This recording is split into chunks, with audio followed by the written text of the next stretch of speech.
오늘 이 시간 우리 주신 하나님 말씀은 요한계시록 2장 12절부터 17절까지 말씀입니다.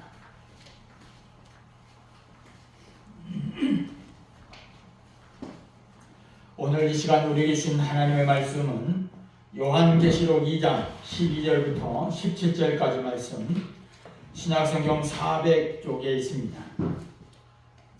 12절부터 같이 읽겠습니다. 버가모 교회의 사자에게 편지하라. 좌우에 날선 검을 가지신 이가 이르시되 내가 어디에 사는지를 내가 아노니 거기는 사탄의 권자가 있는 데라. 내가 내 이름을 굳게 잡아서 내 충성된 증인 안디바가 너희 가운데 곧 사탄이 사는 곳에서 죽임을 당할 때에도 나를 믿는 믿음을 저버리지 아니하였도다. 그러나 내게 두 가지 책망할 것이 있나니 거기 내게 발람의 교훈을 지키는 자들이 있도다. 발람이 발락을 가르쳐 이스라엘 자손 앞에 걸림돌을 놓아 우상의 제물을 먹게 하였고 또 행음하게 하였느니라. 이와 같이 내게도 니골라담의 교훈을 지키는 자들이 있도다. 그러므로 회개하라. 그리하지 아니하면 내가 내게 속히 가서 내 입에 검으로 그들과 싸우리라. 귀 있는 자는 성령이 교회들에게 하시는 말씀을 들을지어다. 이기는 그에게는 내가 감췄던 만나를 주고 또 흰 돌을 줄 터인데 그 돌 위에 새 이름을 기록한 것이 있나니 받은 자밖에는 그 이름을 알 사람이 없느니라. 아멘. 오늘도 예배 참석한 여러분의 하나님의 은혜와 복이 넘쳐나기를 주님으로 축원합니다. 십자가의 눈을 맞추라라고 하는 말 제목으로 계속해서 말씀을 전하고 있는데, 오늘은 십자가의 눈을 맞춘 사람 안디바라고 하는 그런 제목으로 말씀을 전할 때 많은 은혜 있으시기를 바랍니다. 이제 아침 저녁으로 많이 차가워져서 기온차가 심한데 감기에 많이 유의할 수 있도록 바랍니다. 우리 몸에 가장 연약한 곳이 이 목이라고 그러죠. 목을 통해서 연약한 그런 데를 침투를 해서 감기가 걸리고, 또 어떤 연약한 곳을 통해서 바이러스가 침투하는 것처럼 몸 감수를 잘 할 수 있기를 바랍니다.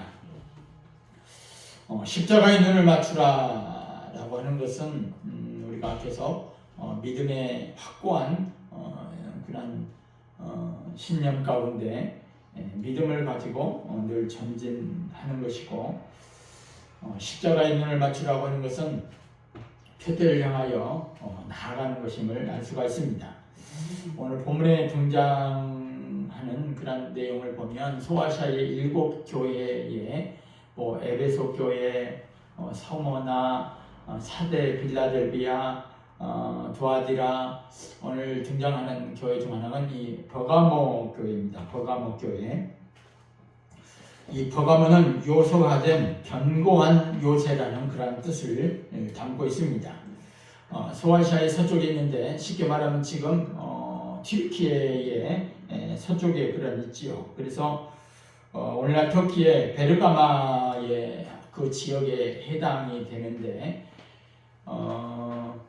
소아시아의 7교회에 나중에 기회가 되면 터키를 여행하게 되면 소아시아의 7교회 중에 하나인데, 그런 7교회를 통해서 지구상에 있는 모든 교회를 대표해서 주님께서 교회들을 통해서 교회들에게 있는 문제나 어떤 말씀하시고자 하는 바를 소아시아의 7교회를 통해서 오늘 요한계시록에 기록된 그런 내용을 보면 오늘 우리에게 현지 살고 있는 오늘 우리에게 말씀해 주고 있는 것을 알 수가 있습니다. 버가모 교회에 쉽게 말하면 안디바라고 하는 그 사람이 있었는데, 그 사람은 주님께서 칭찬하기로 내 충성된 증인이라 그렇게 일컬음을 받았습니다. 쉽게 말하면 환난 속에서 믿음을 지켜내다가 순교한 사람이 바로 이 안디바라고 하는 사람입니다. 이 안디바라고 하는 이름의 헬라어 뜻은 모든 것을 반대하는, 다시 말해서 이는 세상적이고 우상 숭배적인 가르침에 굴하지 아니하고 아니하고 오직 진리의 말씀을 옹호하며 죽음까지 불사했던 그의 신앙적 태도를 이름의 뜻에서 알 수가 있습니다. 이 퍼가모 교회는 당시에 로마 제국의 아시아 속주인 그런 수도로 많은 신전과 함께 황제 숭배를 했던 곳이 이 퍼가모 교회입니다. 오늘 여러분에게 나눠졌던 그 주보의 표지의 그림을 보면 이 퍼가모 교회의 그런 흔적이 남아 있습니다. 거기를 자세히 보면 정말로 의리의리하고 그런 우상을 숭배했던 그 신전의 그 자리에 하나님의 교회가 세워졌다고 하는 거죠. 쉽게 말하면 기독교인들이 버텨낼래야 버텨낼 수 없었던 그런 상황과 처지에서도 우상이 득실거리고 황제를 숭배를 해야만 했던 그런 자리에서 이 퍼가모 교회가 탄생을 했는데, 그 교회에 안디바라고 하는 사람이 하나님의 그런 말씀에, 또한 주의 말씀에 충성된 증인으로 칭찬을 받고, 나중에는 그런 로마의 그 군인들에 끌려가서 죽었던 그런 내용을 담고 있는 거죠. 그래서 이 안디바의 그런 내 충성된 증인이라고 하는 것은, 오늘 예수님은 안디바를 나의 충성된 증인이라고 칭찬했다고 하는 거죠. 죽기까지 주님을 위해 죽기까지 신실한 그런 믿음을 지켰던 이 안디바를 잘 묵상할 수 있기를 바랍니다. 순교자라고 하는 이 헬라어의 원어는 증인이라고 하는 그런 단어의 뜻을 담고 있습니다.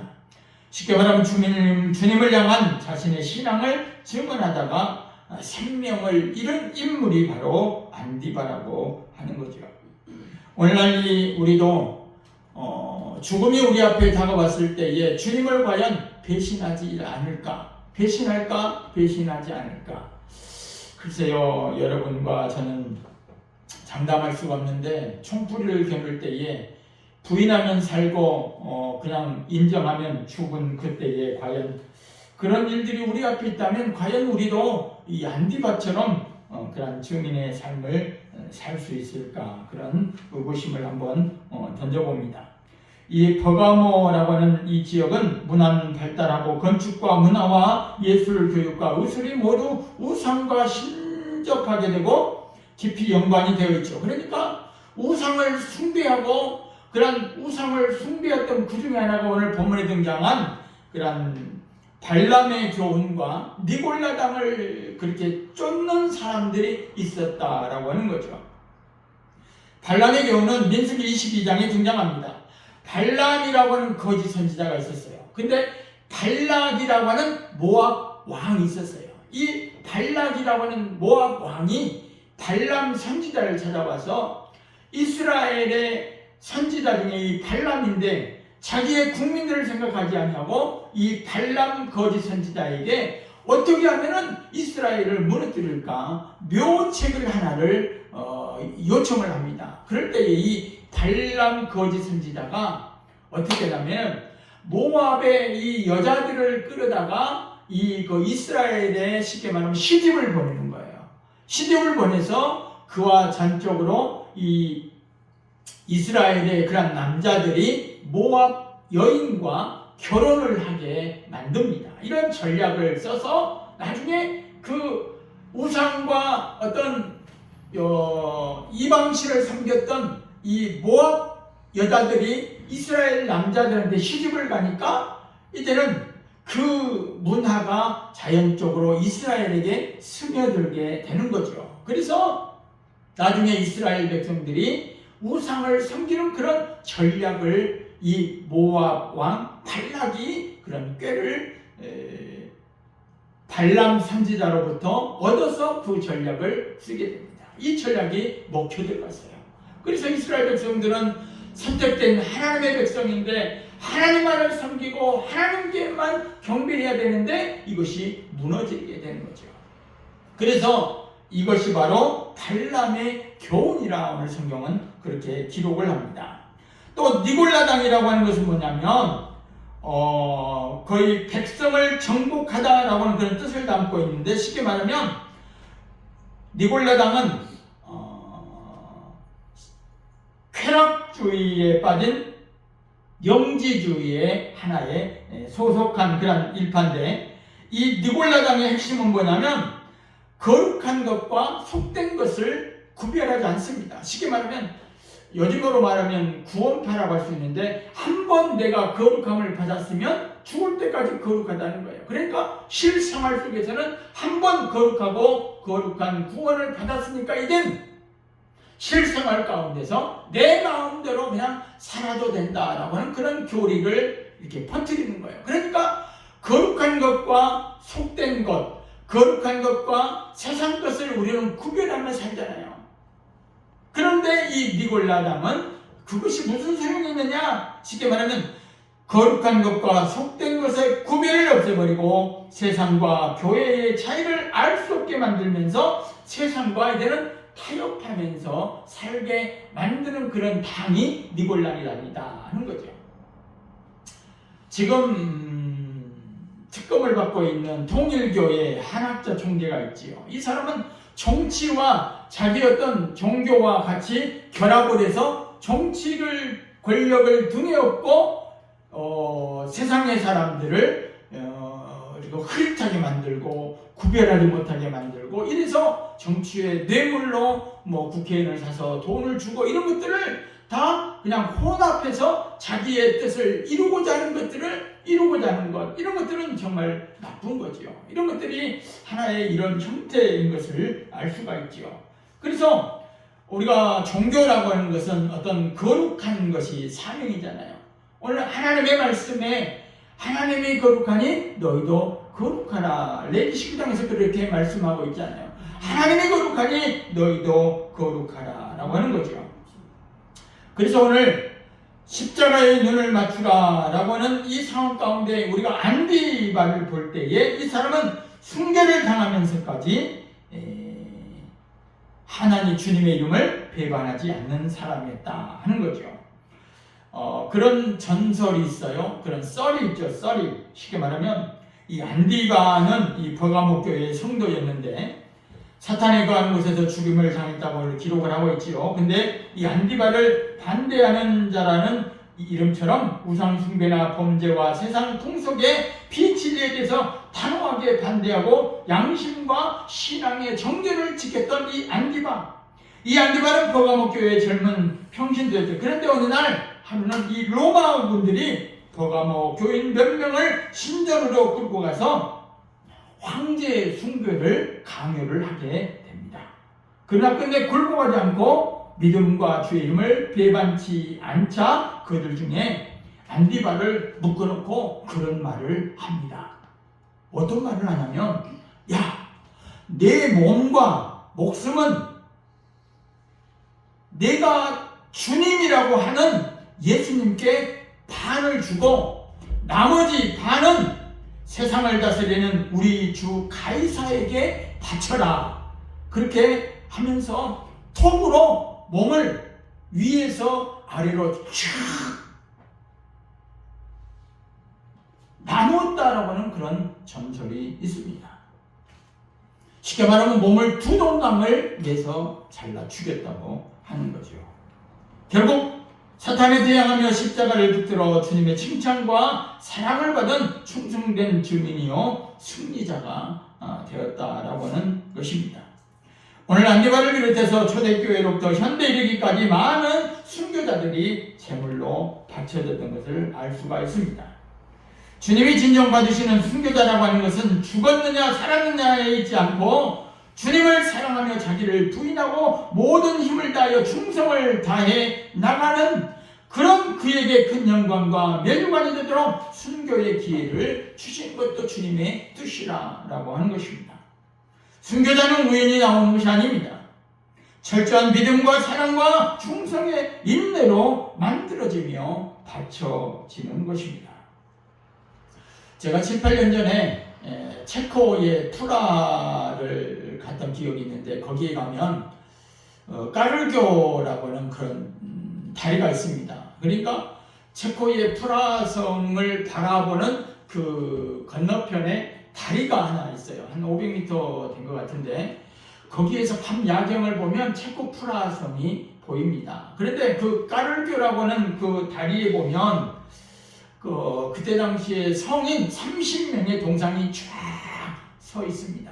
근데 중앙에 어떤 성인의 그런 동상이 있는데 얀 네포무츠키라고 하는 그런 성인이 한 명 있습니다. 이 성인은 뭐냐면 신부님인데, 쉽게 말하면 왕비가 와서 이 신부님에게 고해성사를 합니다. 고해성사를 받은 신부는 절대 이 말을 누가 와서 물어봐도 그 내용을 발설하지 않습니다. 황제가 왔어요. 왕비가 무슨 고백을 하고 갔느냐 라고 그렇게 물어보니까 이 신부님이 이 얘기를 했겠어요? 안 했겠어요? 안 했어요. 끝까지 안 했어요. 그러니까 황제가 이 얀 네포무츠키 이 신부를 혀를 잘라버렸어요. 혀를 잘라버리고 그 강에다가 던져서 쉽게 말하면 죽여버렸어요. 그런데 어느 날 나중에 그 실체가 떠오르면서 하늘에서 5개의 별이 쫙 내려 비쳤다라고 하는 그 썰이 있어서 그 까를교에 보면 이 얀 네포무츠키 거기에 가면 이제 오가는 사람들이 막 번질번질해. 왜? 거기에 썰이 있는데 그 성인을 만지고 가면 자기의 소원이 성취된다. 그래가지고 수백만의 그런 관광객들이 만지고 소원을 하면서 만지고 오니까 그 동상만 유난히 빛이 나는 거예요. 왜? 사람의 손때를 타서 그러한 것이 있죠. 쉽게 말하면 왕비의 고해성사 비밀을 지키기 위해서 황제에게 말하지 않는 그런 약속, 그런 무릎을 꿇지 않는 그런 순교의 모습을 기리기 위해서 이 까를교에 성인상이 세워졌다라고 하는 것입니다. 그래서 여러분들이 나중에 혹시 체코의 프라하에 가면 그 야경도 야경이지만 그런 동상이나 그런 유럽에 전해졌던 그런 신앙의 모습들을 보면 그런 순교자의 모습들을 많이 볼 수가 있습니다. 오늘 결론적으로 말씀을 드리면 십자가에 눈을 맞추는 이 안디바의 모습을 보면서 첫 번째로는 주님을 믿는 믿음을 저버리지 않았다. 여러분이 인생을 살아가면서 힘들고 어렵고 내가 믿음의 길을 떠나버리고 싶은 때도 간혹 있을 것입니다. 그런데 그 어떤 상황이 있어도 포도나무에 열매가 맺히는 것은 그 가지에 붙어 있기 때문에 열매를 맺을 수가 있는 거예요. 내 상황이 힘들고 어렵고 뛰쳐나가고 싶고 그냥 모든 것을 놔버리고 싶은 그런 생각이 들지라도 예레미야서도 말씀하고 있는 것처럼 피투성이가 되어 있어도 살아있으라고 하는 말은 내가 어떤 상황이 되든지 간에 그냥 붙어 있으면 주님께서 모든 것들을 염려와 모든 고민과 모든 불안과 이런 것들 다 해결해 주신다고 하는 그 약속입니다. 그러니까 오늘 안디바를 보면서 주님을 믿는 믿음을 오늘 본문에도 보니까 저버리지 아니했다. 십자가의 도전과 믿는 자들에게는 하나님의 그런 능력이 되는 것처럼 오늘 주님을 믿고 따라가는 믿음의 능력과 하나님의 깊은 은혜를 체험하며 결코 진리의 믿음을 포기하지 않는 자에게 주님이 칭찬하고 있는 거죠. 충성된 증인이라고 그렇게 칭찬하고 있는 것입니다. 그 거룩한 주님의 생명과 사랑과 능력을 맛보아 알기에 전심으로 전파하고 또 충성하는 것입니다. 두 번째로는 이 충성된 이 증인 안디바를 보면서 나의 목숨보다 주님을 더욱더 사랑했다라고 하는 것을 알 수 있습니다. 다시 말해서 그때 당시에 모든 문화, 정치, 경제, 사회, 문화 모든 것들이 황제를 숭배하며 우상을 숭배하는 그들의 모습 가운데 내 목숨보다 주님을 더 사랑하는 이 안디바의 모습을 볼 수가 있습니다. 화물 많고 유리하는 인생이었지만 주님의 부르심으로 그 십자가 앞에 무릎을 꿇었고 채찍에 맞아 찢기고 뜯겨나가는 주님 등허리를 바라볼 때에 둘러선 사탄과 악한 영들의 능력과 지옥보다 더 악하고 고통스러운 형벌을 받으셨던 주님을 바라보고 마지막 피 한 방울마저 다 내어주시며 심장까지 찢어지고 그 가슴에 우리를 안으시고 기쁜 얼굴로 너를 위해서라면 내가 십자가를 100번이고 1000번이고 질 수 있어. 너를 살리기 위해서라면 내가 1000번이고 10,000번이고 죽을 수 있어. 너를 사랑하기에 나는 아프지도 괴롭지도 않아. 그렇게 말씀하신 주님의 음성이 오늘 여러분들의 삶 가운데 들려줄 수 있기를 바랍니다. 아멘. 사랑의 증인으로 어떤 핍박과 궁핍과 죽음도 사랑의 힘으로 이기고 충성하게 되는 이 안디바의 모습이 오늘 신앙생활할 때에 저와 여러분의 삶 가운데 있어지기를 주님으로 축원합니다. 마지막으로는 충성된 증인이 되기 위해서는 바로 주님 오실 때까지 우리가 싸우는 그런 싸움을 싸워야 된다 하는 거죠. 주님을 증거하기 위해 삶을 바치는 그 안디바의 모습이 오늘 우리 안에 있어야 됩니다. 그리스도의 증인됨에 삶의 부분이 아니라 목표가 되고 목적이 되어야 되는 것입니다. 사람의 죄인 되는 목적이 무엇이냐? 웨스트민스터 신앙국 제1항 1조에 보면 사람의 사는 목적이 무엇이냐? 그는 하나님을 기쁘시게 하는 거예요. 그러니까 우리가 삶에 내가 배우는 것도 하나님의 영광을 위하여, 내가 먹는 것도 하나님의 영광을 위하여, 내가 자는 것도 무슨 일 하는 모든 목적이 주님의 영광을 위하여 하는 것입니다. 그러니까 너희가 먹든지 마시든지 무엇을 하든지 다 하나님의 영광을 위하여 하라. 너희는 먼저 그의 나라와 그의 의를 구하라. 그리하면 이 모든 것을 너희에게 더하시리라. 그러니까 우리의 사는 목적이 하나님의 영광, 주님의 그런 증인된 삶의 목적을 두어야 되는 것입니다. 거기에 기대와 소망을 갖게 되는 것입니다.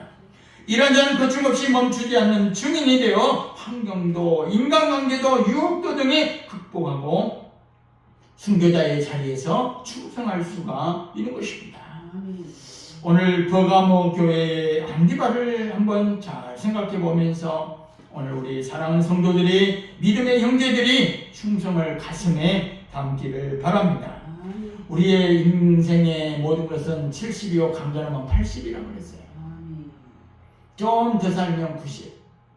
인생은 어떻게 보면 온 지구의 땅덩어리를 볼 때는 점 하나밖에 되지 않는 거예요. 지금 이 시간에도 많은 사람들이 태어나고 죽고 여러분들이 다 알 수 있어요? 없잖아요. 그런데 세상은 다 태어나고 죽고 태어나고 죽고 다 그런 것들을 반복하면서 점으로 왔다 가는 이 짧은 생애 동안 오늘 안디바의 모습을 보면서 비참한 죽음 같지만 그 같은 충성된 증인들은 오늘 주님 품 안에 쉬고 있다라고 하는 것입니다. 그래서 오늘 우리의 살아있는 삶은 오늘 하나님께서 만나를 통해 이스라엘 백성들이 광야의 40년 동안에 만나를 통해서 우리를 먹고 입히고 다 하신 것처럼 우리에게 필요를 공급해 주실 뿐만 아니라 오늘 주님을 위해 충성된 자는 오늘 말씀의 17절에 돌 위에 새 이름을 기록한 것이 있다. 오늘 하나님의 나라의 생명책에 그 이름을 기록해 주겠다. 너희에게 영원한 생명을 주겠다라고 하는 그 약속 아니겠어요? 이 약속을 붙잡고 이 험한 세상에서도 십자가에 눈을 맞추면서 승리하는 여러분들 다 될 수 있기를 주님의 이름으로 축원합니다. 기도하겠습니다. 주님